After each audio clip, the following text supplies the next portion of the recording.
DBC নিউজের নিয়মিত আয়োজন সংবাদ সম্প্রসারণে সবাইকে স্বাগত জানাচ্ছি আমি রেদওয়ান আহমেদ। দিনের বাছাই করা সংবাদ এবং এর পর্যালোচনা নিয়ে সংবাদ সম্প্রসারণে আজ অতিথি হিসেবে অনলাইনে যুক্ত হবেন দৈনিক আমার দেশের ব্যবস্থাপনা সম্পাদক জাহেদ চৌধুরী এবং এই মুহূর্তে যুক্ত রয়েছেন সিনিয়র সাংবাদিক হারুনুর রশিদ। আপনাকে স্বাগত জানাচ্ছি আমাদের সংবাদ সম্প্রসারণে। আমরা দিনের বাছাইকৃত সংবাদ নিয়ে আলোচনা করে থাকি। আজকেও আমরা জ্বালানি নিয়ে শুরু করতে চাই এবং জ্বালানির বিষয়ে যদি বলতে চাই যে জ্বালানি তেল ও এলপিজির দাম বাড়ায় অস্থির নাগরিক জীবন, এখনও পাম্পে পাম্পে দীর্ঘ লাইন, প্রভাব পড়েছে গণপরিবহন ও কাঁচা বাজারে। মানে সামগ্রিকভাবে আসলে মানুষের জীবনে প্রভাব পড়েছে, বোঝাই যাচ্ছে এই জ্বালানি সংকটের কারণে। আপনার একটু আসলে মন্তব্য চাই, এই যে দাম বাড়ানো, এই যে সমসাময়িক যে চিত্র আমরা দেখতে পাচ্ছি, কি বলবেন আপনি? ধন্যবাদ আপনাকে। একটি বিষয় আমি শুরুতেই বলে রাখি যে জ্বালানি তেলের সংকট এটা বিশ্বব্যাপী হয়েছে, আপনারা সবাই জানেন। কিন্তু প্রশ্নটি হচ্ছে যে সরকার তো যেদিন জ্বালানি তেলে বাড়ায় সেদিন দুপুরেও সরকারের দায়িত্বশীল পর্যায় থেকে ওপেন প্রেস কনফারেন্সে বলা হয়েছিল জ্বালানি তেলের দাম বাড়ানো হবে না, তারা ভর্তুকি দেবেন। তারপরে কিন্তু সন্ধ্যাবেলা বা একটু আগে জ্বালানি তেলের দাম বাড়লো, সব ক্ষেত্রেই বাড়লো। এখন এই বিষয়টি হচ্ছে কি, আমরা যে ভর্তুকি দিয়ে আসছি এটা কিন্তু আজকে না। আমাদের জ্বালানি তেল ভর্তুকির উপরেই চলে এবং এই জ্বালানি তেল দেশে আনে বাংলাদেশ পেট্রোলিয়াম কর্পোরেশন। আর এটি ডিস্ট্রিবিউশন প্রক্রিয়াটাও সরকারের হাতে। খেয়াল করবেন পদ্মা, মেঘনা, যমুনা তিনটি মূলত সরকারি সংস্থা, তারা পেট্রোল পাম্প গুলোকে দেয়। এখন এখানে যেটা হয়েছে, আমি শুরু থেকে একটু বলিনি যে জ্বালানি তেলের সংকট যখন শুরু হয় তখন কিন্তু আমরা ম্যানেজমেন্টের একটা বড় সমস্যা দেখছি এবং আমি মনে করি যে সরকার যে বারবার বলেছে জ্বালানি তেল পর্যাপ্ত মজুদ আছে, সেটি হয়তো বা অহেতুক নয়, কিন্তু সেই মজুদটি কার কাছে আছে, কোথায় আছে, কিভাবে আছে, এই যে জ্বালানি তেলের দাম বাড়ার পর এটা কিন্তু আমরা বুঝতে পারছি। আমি এখন ওদিকে আর যাচ্ছি। জি, এখন দেখেন আপনার কথার প্রসঙ্গ ধরেই একটা বিষয় একটু আমি জানতে চাই যে জ্বালানি তেলের সংকট কিংবা না পাওয়া কিংবা সামগ্রিক যে চিত্র দেখছি আমরা, আবার হচ্ছে বাসের এদিকে ভাড়া বাড়ানোর বিষয়েও কথা চলছে। মানে সরকার কি কোনো না কোনোভাবে সিন্ডিকেটের হাতে বন্দী থাকে? মানে যে সরকারই আসুক না কেন, মানে সিন্ডিকেট কখনো আচ্ছা, ভাঙা যায় না। সিন্ডিকেটটা আমি আমি আমি দেখি আমার কথা স্পষ্ট করতে পারি কিনা। এখন দেখেন জ্বালানি তেলের দাম বাড়ার সাথে সাথে কতগুলো বিষয় সম্পর্কিত। হুম, আমি বলে রাখলাম, আপনার শিগগিরই আপনি বিদ্যুতের দাম বাড়ার ঘোষণা পাবেন অল্প সময়। কেননা আপনার বিদ্যুৎ উৎপাদনে কিন্তু সেখানে জ্বালানির একটি সম্পর্ক আছে, গ্যাসের সম্পর্ক আছে। এলপিজির দাম তো বাড়ানো হয়েছে, যেটা হুম, গৃহস্থলীতে যে লিকুইড গ্যাস যেটা ব্যবহার করে সেটি অল্প সময়ের ব্যবধানে ২ দফায়। খেয়াল করেন। এখন এই তেলের দাম বাড়ায় কি হবে? আপনি প্রথম আসেন পরিবহন। পরিবহন ভাড়া বাড়বে। শুধুমাত্র এই যে আপনার আমার গণপরিবহন সেটা না, পণ্য পরিবহনের ভাড়া বাড়বে একটা দেন। এখন পণ্য পরিবহনের ভাড়া যদি অভ্যন্তরীণ ক্ষেত্রে বাড়ে, তাহলে অলরেডি বিভিন্ন অভ্যন্তরীণ উৎপাদিত যে পণ্য সেগুলোর দাম বাড়বে এবং মার্কেটে প্রভাব পড়েছে। আমি হুম, বাড়বে বললে হয়তোবা যারা দেখছেন তাকে বললেন উনি কি খোঁজ রাখেন না? জি, বাড়ছে। এখন দেখেন এটা পণ্য পরিবহন। সেকেন্ডলি আপনি দেখেন পণ্য উৎপাদন। আপনার জ্বালানি তেল দাম বাড়ার কারণে আপনার আপনার কিন্তু কৃষি ক্ষেত্রে উৎপাদন খরচ বাড়বে। শুধু কি এখানে শিল্প উৎপাদন খরচও বাড়বে। হুম, তাহলে সেগুলোর দামও বাড়বে। হুম, মানে সুতরাং আপনি এমনিতে তো আমরা টু ডিজিটের এখানে হুম, মূল্যস্ফীতি আছে, সুতরাং সার্বিকভাবে মূল্যস্ফীতি বাড়বে। যেটা আপনার এখন ধরেন আপনি যদি ১০০ টাকায় যে জিনিস কিনতে পারেন সেটি কিনতে ১১০-২০ টাকা লাগবে। অর্থাৎ আপনার আমার মাসিক আয় যদি ১০০ টাকা হয় সেটি 20% ডাউন হয়ে যাবে। ওটা কিন্তু ৮০ টাকায় পরিণত হবে। কিন্তু আপনার আমার কারোরই বেতন বাড়ছে না। আমরা এটা কিভাবে সামলাবো? এটা হয়তোবা সেই ছোটবেলার ঐকিক নিয়ম করতে হবে যে আপনার অতিরিক্ত খরচ না করে চাল বা ডালের ব্যবহার কতটুকু কমালে আপনি একই অবস্থানে থাকতে পারেন। তো যারা গরিব মানুষ তারা কম খাবে, যাদের সামর্থ্য আছে তারা হয়তো এটা ব্যবহার করবে, যাদের একদমই মধ্যবিত্ত টানাটানি তারাও কম খাবে, অন্যান্য খরচ কাটছাট করবে। এখন আপনি সিন্ডিকেটের কথা বললেন, আপনি দেখেন যে আপনি যদি গতকালকে থেকে যদি খেয়াল করেন যে হুম, আমাদের যে আপনার পরিবহনের যে মানে যে সংগঠনগুলো আছে যে আপনার যাত্রী কল্যাণ সমিতি, তারা একটি কথা কিন্তু বারবার বলছে। মানে এই সুযোগে পরিবহন ব্যবসায়ীরা কিন্তু ২ গুণেরও বেশি পরিবহন ভাড়া বাড়ানোর একটি প্রচেষ্টা চালাচ্ছে। তারা ৳৪ ৳৫ পার কিলোতে বাড়াতে বলছে, যেটা এখন তার অর্ধেকেরও কমে আছে। তো এখন আপনি ধরেন যদি আপনার ৳১৫ বাড়ে, ঠিক আছে? আমি যদি ধরি আপনার আমি যদি অক্টেনের দামই ধরি সেটা এখন কত ১৪০ বোধহয় না? হুম, ১০০ ১৪০। তাহলে ছিল কত আগে?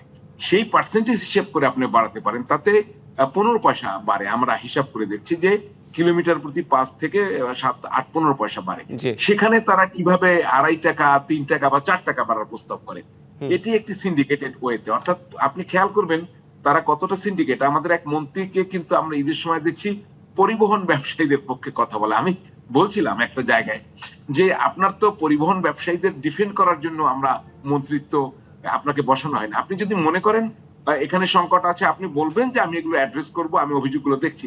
উনি কিন্তু ডিফেন্ড করে। আজকে আবার দেখেন যে যারা তেলের দাম বাড়ানোর পর জ্বালানি তেল বলতে খুব সামান্যই বাড়ানো হয়েছে, এবং কোনো একজন কেউ কি বলেছেন আমি ঠিক জানি না সত্য নইতা, যে এটি ব্যবসায়ীরা, দেখেন জ্বালানি তেলের ব্যবসায়ীরা, পেট্রোল পাম্পের মালিকদের সরকারকে অভিনন্দন জানিয়েছে।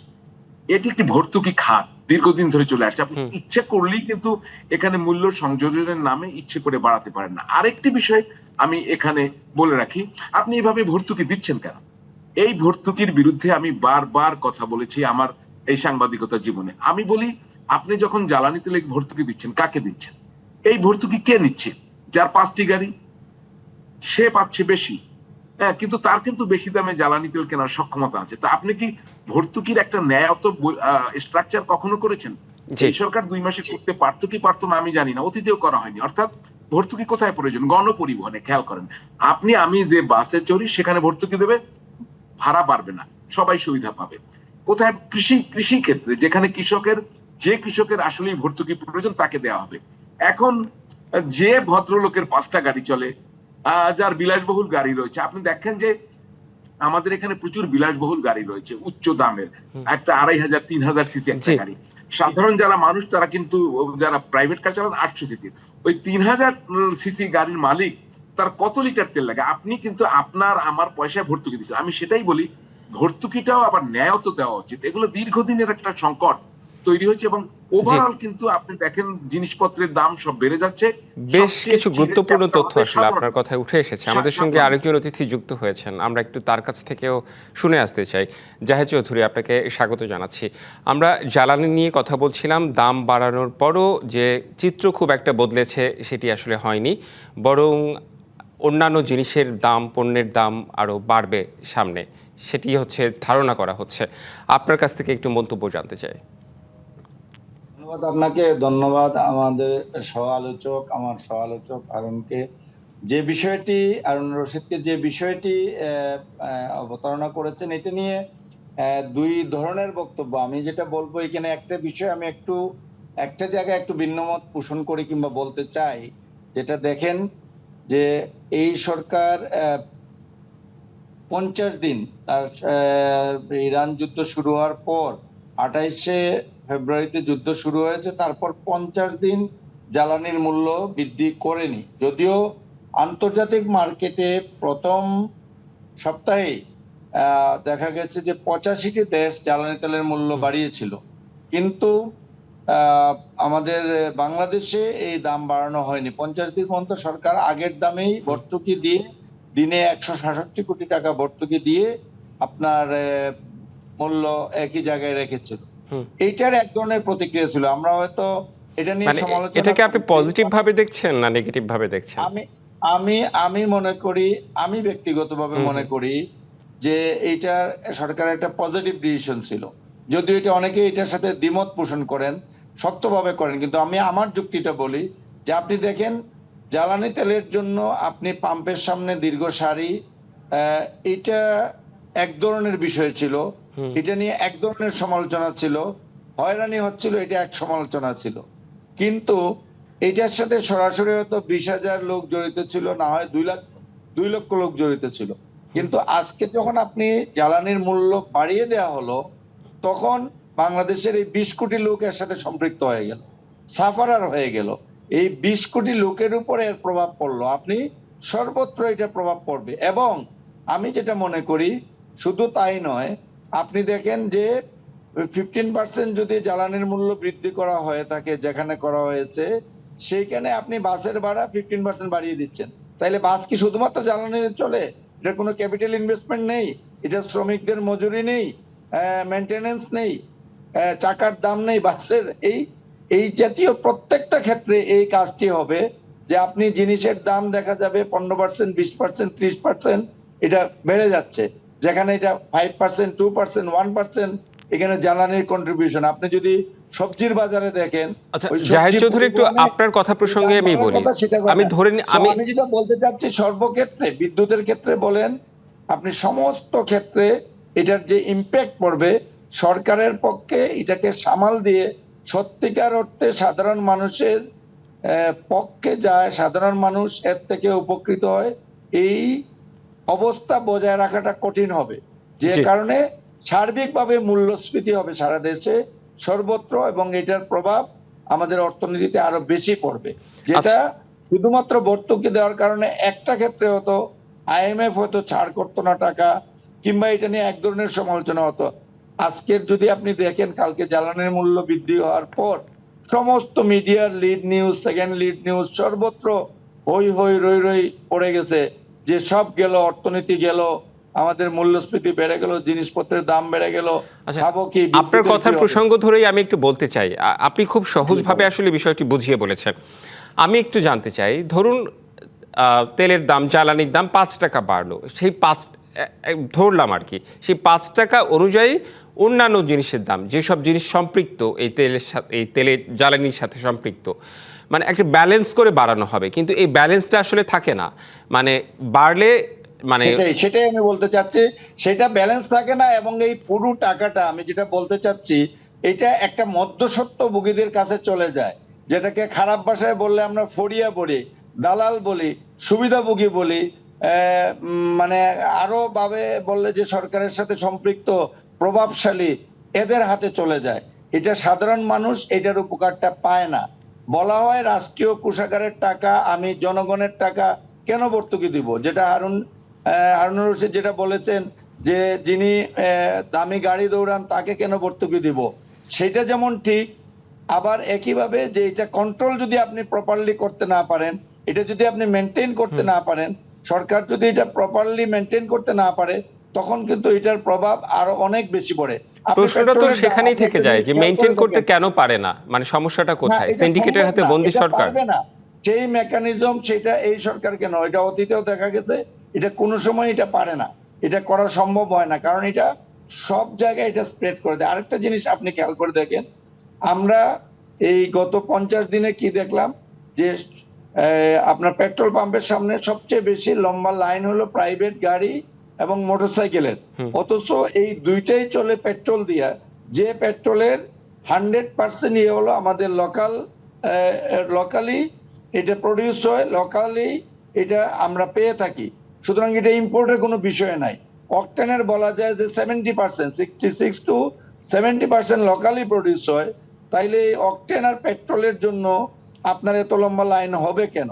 এটা এক ধরনের প্যানিক বাই যেমন হয়েছে, আবার এখানে কিছু পেট্রোল পাম্প মালিকরা তারা কিছু মজুতদারি করেছে, আবার প্যানিক বাই করে ব্যক্তিগত পর্যায়ে কিছু মজুতদারি হয়েছে, এবং সরকারও ভবিষ্যতের কথা চিন্তা করে তারা প্রথম দিকে, আমি বলবো যে প্রথম 15 দিন 20 দিন হয়তো সাপ্লাইটা প্রপার ছিল, ওই সময় আবার একটা রেশনিং এর কথা 1 সপ্তাহ ছিল, কিন্তু পরবর্তীতে এসে সাপ্লাইটাও সরকার হয়তো ভবিষ্যতের কথা চিন্তা করে কিছুটা কমিয়ে দিয়েছিল স্টকটা বাড়িয়ে নেওয়ার জন্য। এই জন্য মানুষ তেল পেতে বিড়ম্বনার শিকার হয়েছে। সরকার একটা উদ্যোগ নিয়েছিল, আমি মনে করি এটা ভালো উদ্যোগ ছিল, এটা এখনো মনে করি এটা বাস্তবায়ন করা দরকার, যে আপনার অ্যাপের মাধ্যমে তেলের এই ইয়েটা কন্ট্রোলটা করা, যাতে এটা মজুতদারির মধ্যে না পড়ে। কারণ আমি যদি নাম ধরেই বলি, যে কোনো একটা অ্যাপ, যেটা বিকাশ রকেট বলেন, বিকাশ বলেন, নগদ বলেন, এইটাতে যদি আমরা প্রতিদিন হাজার হাজার কোটি টাকা লেনদেন করতে পারি, গ্রামের সাধারণ মানুষ লেনদেন করতে পারে, এবং এটার মধ্যে লিমিট দেওয়া থাকে, আপনি জানেন যে একদিনে 1 ঘন্টায় কত ট্রানজাকশন করতে পারেন, একদিনে কত, 7 দিনে কত, একটা মাসে কত। তো এটা গাড়ির ক্ষেত্রে আমি পারবো না কেন? কারণ প্রত্যেকটা গাড়ির রেজিস্ট্রেশন নাম্বার আছে, আপনার এনআইডি কার্ড আছে। সো এগুলা যদি একটা ফিক্স অ্যামাউন্ট বলে দেওয়া হয়, এবং আপনি মাসে এত লিটারের বেশি তেল নিতে পারবেন না, এইটা যদি ফিক্স করে দেওয়া হয়, তাইলে এই মানে আপনাদের দুজনের কথাতেই আসলে নানা আঙ্গিক চলে এসেছে। আমাদের একটা বিরতির সময় হয়ে এসেছে, বিরতির পরও আমরা একটু জ্বালানি নিয়ে আলোচনা করতে চাই। আপনারা সঙ্গেই থাকবেন নিশ্চয়ই। সংবাদ সম্প্রসারণে একটি বিরতি নিচ্ছি, ফিরছি একটু পরে। বিরতির পর স্বাগত জানাচ্ছি সংবাদ সম্প্রসারণের সঙ্গে যুক্ত রয়েছেন দৈনিক আমার দেশের ব্যবস্থাপনা সম্পাদক জাহেদ চৌধুরী এবং সিনিয়র সাংবাদিক হারুনুর রশিদ। বিরতির পর আবারও আপনাদের দুজনকেই স্বাগত জানাচ্ছি। হারুনুর রশিদ, আপনাকে দিয়ে শুরু করতে চাই। আজকে আমরা জ্বালানি নিয়ে একটু আলোচনা করতে চাই। জাহেদ চৌধুরী যেটা বললেন যে প্রথম দিকে দাম যে সরকার বাড়ায়নি এটা ঠিক রয়েছে। আমি এটা একটু সহজভাবে বুঝতে চাই। নানা রকম তর্ক বিতর্ক, মানে ইতিবাচক নেতিবাচক দিক রয়েছে। আপনি একটু আপনার মতো করে বলবেন যে আসলেই কোনটা ঠিক হচ্ছে, কোনটা ঠিক হচ্ছে না। জনগণ বলছে যে সরকার এটিকে ঠিকভাবে ট্যাকেল কিংবা নিয়ন্ত্রণ করতে পারেনি, পুরো বিষয়টাকে হ্যান্ডেল করতে পারেনি। একটু বুঝতে চাই আপনার মতো করে যদি একটু বলতেন। আসলে বিবেচনায় শুরু থেকে এটা হ্যান্ডেলিং এ সমস্যা হচ্ছে যে আপনি দাম যদি বাড়ানোর প্রয়োজন পড়ে, মানে অ্যাডজাস্টমেন্ট যদি প্রয়োজন পড়ে, শুরু থেকে সাধারণ মানুষকে প্রস্তুত করা, মানে এটার সাথে অনেকগুলো বিষয় তো জড়িত। তো আপনি বারবার বললেন যে আমি তেলের দাম বাড়াবো না, এটি বলে মানুষের ভেতরে আপনি এক ধরনের অবস্থা তৈরি করেছেন। কিন্তু লজিক্যালি যে কতটুকু বাড়ানো এটা ভালো না খারাপ, মানে সেটাই একটু এটা আমি মনে করি এক ধরনের অস্থিরতা তৈরি করে, মানুষের মধ্যে এক ধরনের হতাশা তৈরি করে। আপনি যদি বাড়ানোর প্রয়োজন পড়ে, বিশ্ব পরিস্থিতি মানুষের জানার প্রয়োজন, শুরু থেকেই সেটি আপনি শুরু করে দিতে পারেন, এবং তাহলে এই যে লম্বা লাইন সেটা কিন্তু আপনি দেখতে পেতেন না। এই যে লম্বা লাইন হলো, দেশে তো জ্বালানি তেল ছিল এবং এখনো আছে, তাহলে এই যে আপনি আজকে বোধহয় লাইন কোথাও কোথাও ছিল কিন্তু ম্যাক্সিমাম জায়গায় ছিল না বলে আমাদের রিপোর্টাররা রিপোর্ট দিয়েছে। তাহলে এই লম্বা লাইন কমলো কেন? মানে বিষয়টা কি দাঁড়ালো? তাহলে জ্বালানি তেলের কালো বাজারই আমরা কথা বলছি, এটা কিভাবে হয়? আমি একটু আগেই বলেছি যে তিনটা আমাদের ডিস্ট্রিবিউটর, পদ্মা, মেঘনা, যমুনা, ইম্পোর্ট করে কে? আমাদের বিপিসি। তাহলে জ্বালানি তেল আমরা লোকালি কিছু প্রোডাক্ট হয়, জ্বালানি তেল, পেট্রোল, অকটেন, যেটা বিপিসি কিনে আবার। কিন্তু সুতরাং এর কিন্তু ডিস্ট্রিবিউশন প্রক্রিয়া একদমই 100% গভর্নমেন্ট নিয়ন্ত্রিত। তাহলে জ্বালানি তেল কিভাবে আপনার এত বিশাল বিশাল জায়গায় আমরা পেলাম? সুতরাং কোন প্রক্রিয়া এটা কালোবাজারে গেল? তো এটা সুযোগ করে দাও, আর কিছুই না। আপনি দেখেন ব্যবসায়ীরা অভিনন্দন জানিয়েছে, তাদের কিন্তু এই যে যুদ্ধের বাজারে আঙ্গুল ফুলে কলা গাছ, এই যে প্রবাদ বাক্যটা, এটি কিন্তু অযথা না। এটা কিন্তু ব্যবসায়ীরা আঙ্গুল ফুলে কলা গাছ, তাদের ব্যবসা কিন্তু তারা করে নিয়েছে, কিন্তু জনগণের ভোগান্তি বেড়েছে। এবং আপনি দেখেন ওই সময় যখন তেলের দাম বাড়েনি, তখন যখন তেলের সংকট, তখন কিন্তু কালোবাজারে তেল পাওয়া যেত। আপনি যদি বিএনপি বস্তিতে যেতেন, অমুক জায়গায় যেতেন, এক গ্রুপ কিন্তু 200 টাকা লিটার তেল দিত। সুতরাং তেল যে কালোবাজারে তখন থেকেই বিক্রি হতো। অর্থাৎ আপনি যখন একটি অস্বাভাবিক অবস্থায় দেশ চালাবেন বা একটা সিস্টেমকে চালাবেন, তখন কিন্তু এই লুপ হলে কালোবাজারি বা বিভিন্ন জিনিস তৈরি হতো। সুতরাং আপনি শুরু থেকে এটাকে প্রস্তুত করা, জাতিকে কখনোই অযথা হোপ দিয়ে লাভ নাই। আমি এটা বললাম এই কারণে যে আপনি যেদিন জ্বালানি তেলের দাম বাড়ালো, সেদিন দুপুরে গভর্নমেন্টের নীতি নির্ধারকরা প্রেস কনফারেন্স করে বললো জ্বালানি তেলের দাম বাড়ানো হচ্ছে না। তাহলে সন্ধ্যাবেলা কিভাবে বাড়লো? আচ্ছা, প্রস্তুত করার বিষয়টা একটু ক্লিয়ার করবেন, মানে কিভাবে প্রস্তুত করতে সরকার? এটা কিন্তু দেশের মানুষ জানতো যে সারা বিশ্বে জ্বালানি সংকট, সুতরাং জ্বালানি তেলের দাম বাড়ানোতে দেশের কারুর কোনো আপত্তি তখন কিন্তু ছিল না, এবং তারা মনে করে যে জ্বালানি তেলের দাম না বাড়ালে। আমার এখন একটা পাল্টা প্রশ্ন জনাব হারুনুর রশিদ, তাইলে তখন আপত্তি ছিল না, এখন আপত্তি আছে না নাই? এই মুহূর্তে আমি বলি আছে না নাই? আমি এখন আপনাকে ইয়েস নো তে অ্যানসার না দিয়ে বলি যে আপনি যদি সেটা ওয়েল ম্যানেজমেন্টে তৈরি করতে পারেন, এখন হঠাৎ করে আপনি বাড়াই দেওয়ার পর হচ্ছে যে যার সুবিধাটা, ওই ব্যবসায়ীদের সুবিধাটা তৈরি করা, যে যার সুবিধাটা নেবে। আপনি একটু আগেই যেটা বললেন, যদি ওয়েল ম্যানেজড হইতো, আমি কিন্তু বারবারই বলছি এই সরকার 2 মাসের সরকার, সুতরাং তাদের ম্যানেজমেন্ট সিস্টেমটা তারা ভেঙে হঠাৎ করে সবকিছু করে দেবে তা না। এবং জ্বালানি তেলের দাম বাড়লে সবকিছুই তার প্রভাব পড়বে, কিন্তু জ্বালানি তেলের দাম না বাড়ানোর কারণে এই 2 মাসে যে লোক স্বস্তিতে ছিল তা কিন্তু না। আপনি লম্বা লাইন দেখেছেন, কালো বাজারে তেল বিক্রি হয়েছে, একটা বিশৃঙ্খল পরিবেশ তৈরি হয়েছে। কত এই যে লম্বা লাইন দেখেছেন, কালো বাজারে তেল বিক্রি হয়েছে কিংবা মানুষ কষ্ট করছে, এই সংখ্যাটা কত পার্সেন্ট?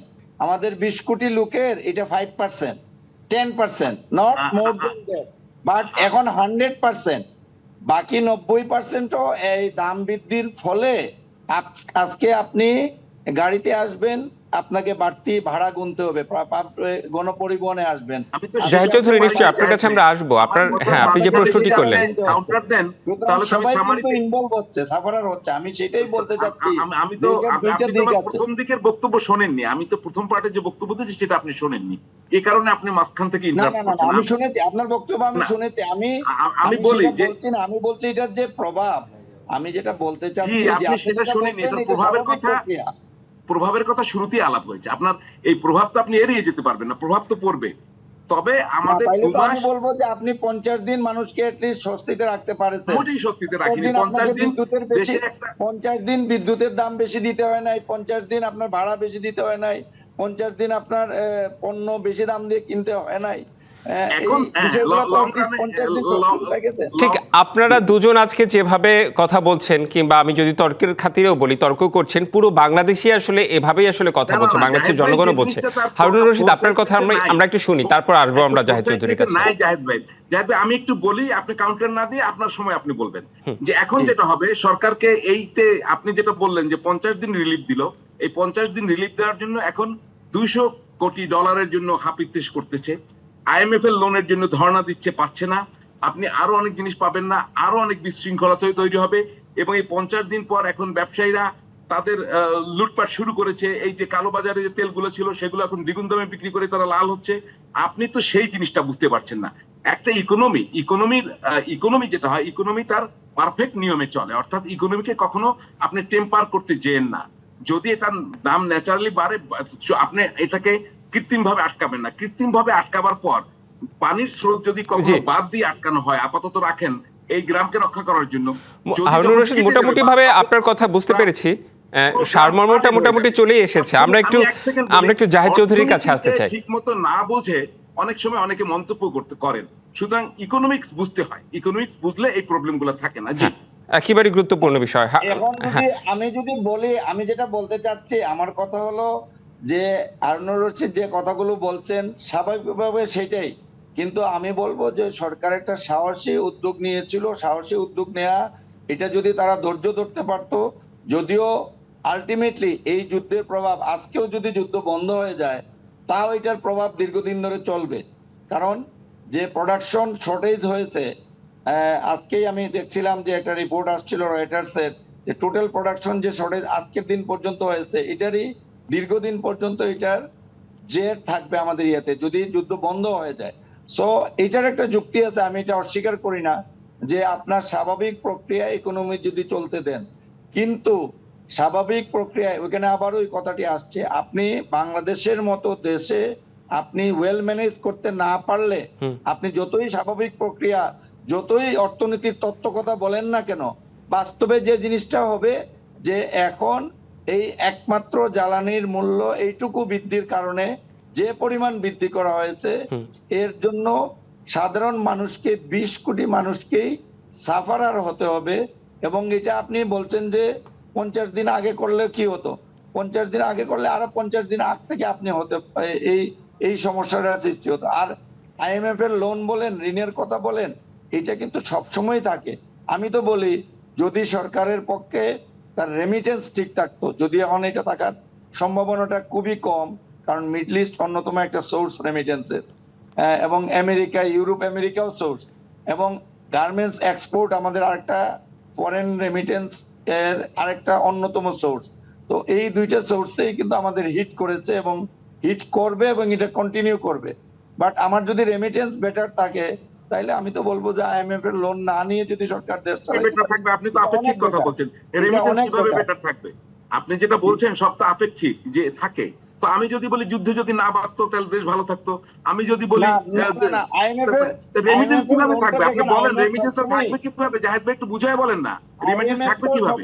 ওই অঞ্চলে তো যুদ্ধ, ওই অঞ্চলে তো যুদ্ধ।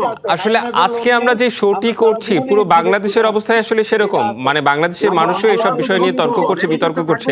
আমাদের একদমই সময় নেই। আপনাদের দুজনকে অনেক অনেক ধন্যবাদ, জাহেদ চৌধুরী এবং হারুনুর রশিদ, এবং আপনারা ভালো ব্যবস্থাপনার বিষয়টাই গুরুত্ব আরোপ করেছেন। এটি একটি খুবই ভালো বিষয় বলেছেন। ধন্যবাদ আপনাদের দুজনকে। এই ছিল সংবাদ সম্প্রসারণে, সঙ্গেই থাকুন।